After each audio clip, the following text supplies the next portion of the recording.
alcuni temi fondamentali: i giovani, la sanità, il lavoro, la sostenibilità ambientale e in generale l'attrattività della nostra regione per una nuova fase di sviluppo.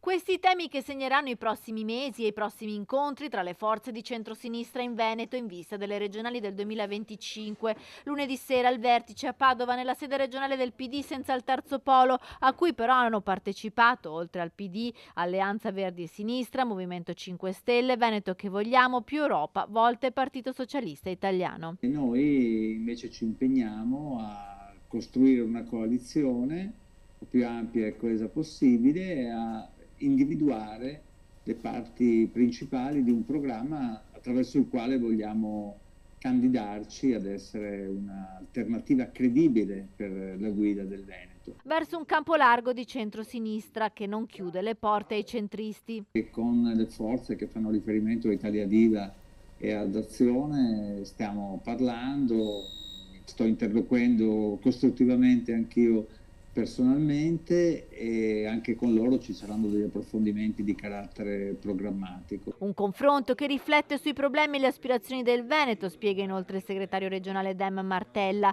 che deve partire dall'ascolto del territorio, prima i temi e poi arriverà il nome del candidato o della candidata di centrosinistra alle regionali. Al momento opportuno e in tempi ragionevoli è chiaro che dovremmo ragionare della candidata o del candidato. Intanto stiamo cercando di costruire quello che deve essere il collante programmatico di una coalizione e penso che questo dovrebbe avvenire entro l'anno.